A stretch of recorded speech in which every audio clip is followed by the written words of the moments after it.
Today was the D-Day for those people who applied for the DV lottery visa from the US. And I know some people are breathing fresh air today, feeling good that they made it. There are those who didn't make it, but who are very anxious to get it. They'll be next year. So if you didn't get it this year, they'll be next year. For those who want it, congratulations. And I know it will be another process to get your paperwork right, to put your finances together so that you can be able to migrate to the US. At the same time, you have to get a host family, a lot of stuff, a lot of paperwork. But eventually, you'll land in the US. You'll join your countrymen here and countrywomen who've been here a while. And we'll show you the ropes if need be. However, even if you don't know anybody, when you come to the US, you can always get your way out of whatever you be. The system is so streamlined that it walks you through it. But what you're going to know is that you're going to leave a lot of promises back home from your people, your friends. When you come here, you realize that you're moving from known to unknown, which means you don't know the system at all. So it will take a lot of time for you to adapt and adopt, to learn the ropes, to know how to get around, even to start making your first dollar. Even job applications and stuff, living accommodations and living manenos. You have to learn as you go. You start somewhere, but you get where you need to be within a year or something. But I'm here to discuss about the promises and the goodwill that is expected of you when you come to America.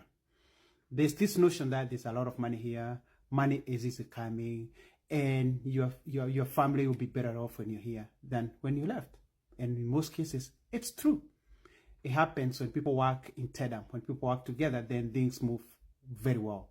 When you have people goodwill back home, and you are here supply the money that multiplies with a good significant number, like $1 is 120 something. So that money, that's big news. But you must have someone you are working with, a partner that's willing to walk with you this journey. Otherwise, if you don't have people who can support you, then all your projects will fail.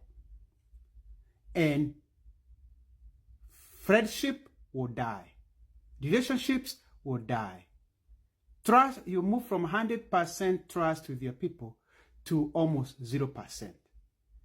The love and appreciation you have with your people sometimes can turn to taste. They become distasteful. And it happens more often than not. You may not understand it. But once you come to the US, you see the little things people do back there. People have this stuff of doing things in a cavalier way. You hear they did something that was not right, but they say they made a deal.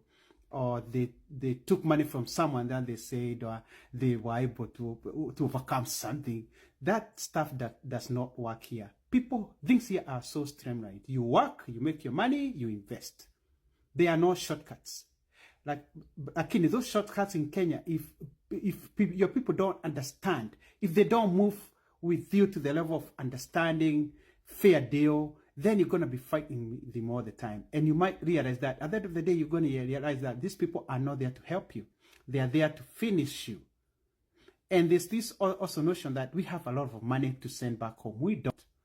The money we send back home is to try to lift someone else up. Maybe you sacrifice lunch or dinner, or you sacrifice a good car, or you sacrifice a vacation to help someone else because you understand the problems that people are going through. Especially at a time like this when the economy is on its knees. When the government is not looking for anybody and you are there to look for yourself.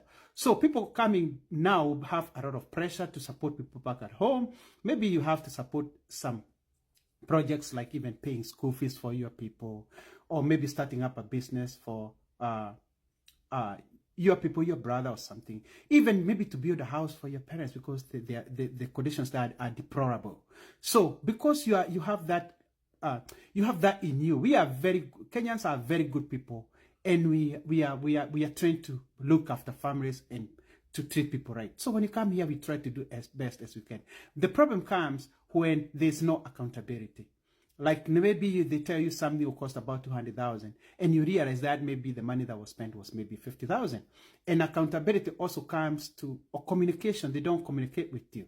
When things are not going well, they don't tell you they're not going well because they are maybe, they are worried that if they tell you that things didn't go as well, you're going to stop supplying money or the income. However, I think people in our brothers and sisters back home should understand the essence of being truthful. The power of telling us the truth. We understand businesses don't always go like intended. We understand there are losses and gains. We understand starting up something is never easy. There will be the learning curve. So even if we spend 200,000 with you and you come and say, oh, it drank water, the money was lost. We understand. And we are more likely to throw because we understand that you, through that losing 200, we understand that you gain some experience. But be truthful. Come and tell us this money is lost. Can you give me some more money? I learned A, B, C, D, and I'll be a better person. We are ready to work with you. But then what they do, they go quiet. They know how to discuss it. Sometimes they become aloof. Sometimes they make you an enemy. Sometimes they think you are arrogant. They say you're asking too many questions when actually you supplied the money. When you are discussing up to the point where you give the money, they are very understanding. Good. Phone calls are answered. Questions are answered. All things are going well. Everything is gravy at that point. But the moment you said that money, sometimes they don't even have the time even to respond to you and tell you we got the money and we're going to do A, B, C, D. If it was a surgical way of implementing the business, they should tell you, because you have a working plan, they should tell you, okay, we did step A, we did step B, we did step C. But they never do that. They take their money, they don't inform you. The next time we're going to be talking with you, maybe you hear it from friends or whatever, there was nothing started, or the business died, or maybe it was overestimation. Maybe the business which was supposed to cost about 500,000, they load kid you and they said 200,000 will be enough. And they knew very well it wasn't going to work out. But now, after they fail, now they don't know how to react. They don't know how to talk to you. Now, first, the other thing is about these investments with maybe your pastor, your lad buying companies, your cousin. They tell you there's a shaba or something and you need to pay some money up front or whatever. And there's a deal. There's always a deal about the shaba that's very closest to the nearest main road. And you invest the money, but everything is lost. Your money disappears and there's no accountability. Or there's a case going around like JJ, I think he was a brother, the ambassador of this company that was helping to buy people homes and stuff, and everything was hot air. It hasn't happened. It wasn't going to happen. And now nobody wants to be accountable. JJ, the pastor, doesn't want to be accountable. The Radcom company has gone underground. People put their money in there. Nobody's talking about it. And the corrupt system in Kenya cannot help either. Nobody is there to help you. The police system, the government, the land office, nobody is there to help you because the system is so corrupt, even to the personal level. So this corruption we see the government at the top. These are our representatives. These are the people we elected who think like us. So we go there and we get annoyed with them because they are stealing, but this is who we are. If you are used to making deals or shortchanging your neighbor or shortchanging your customer for $10 or for 10 shillings or 20 shillings, what happens when you start holding big money? You start stealing big money. And that's why people are like, how did this person change when you elected them? Because you gave him or her an opportunity to steal more. So our leaders represent our beliefs. Our leaders represents who we are. So let's not get all annoyed. If you are cheating someone in your own ways, if you are running a business and you're duping people small ways and in small ways, understand that's the same mindset with your leaders in Kenya. But fast forward, when you come to the US or to America, that stuff you have to clean up. That you have to have a complete DNA change. It's like you reboot your mindset and get to a mind that thinks logically, that A goes to B, B goes to C. You go work, make your money, pay your taxes, pay your house rent, pay your light bill, the balance is for you after you feed yourself, and maybe you have some leftovers, and you can send it to your people. Period. It's that clear. You cannot try to shortchange your neighbor your co-worker or promise people things are not there. You cannot. So that business as usual system that we have in Kenya here, and when you come here, you have to bury 6 other. And that is why we have that disconnect with people in diaspora and people back home. I wish people back home would level up with us, move up a little bit. Because if we invest with you 20,000, if you do well, we'll throw in 40,000. If you do well, we'll throw in 100,000. And it can go even to $1 million or millions of dollars. And the more money we give you to invest, the more it's going to benefit you. But now, if you charge me with 20,000, am I going to trust you again? And again, you also make me wonder if I can even trust someone else. So that lack of trust is killing a lot of our relationships. It's stopping us from growing. And that's why if you look at people in diaspora, they're not investing in a lot of businesses. All they are doing is sending money to build homes, because at least you trust that home or that money is there.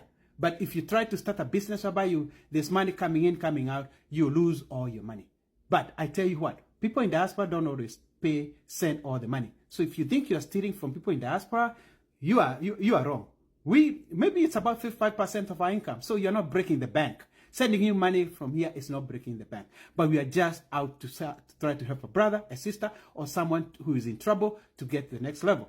And we support big ideas like paying school fees, because when you come here and you see how the kids, right, the system works well here, you also want to help other people back home. Maybe you have a nephew or a child who needs help. You feel compelled, because we are very good-natured people. We are Kenyans after all. We'll continue helping. But people in Kenya, please work with us. Help us out. Help us out. Help us to help yourselves. Don't try to outsmart us. We are smart. When you come here, we get a notch high. We can read through your lies. We can read through you are not picking up calls. We can read through not you finishing the businesses or doing businesses. David Karaja here, Diaspora Investor Hub. I know I'm speaking for a lot of people in diaspora. And for those of you who are lucky who will be joining us, I know you'll look at this video at one time and you'll concur with it. Asanteni sana.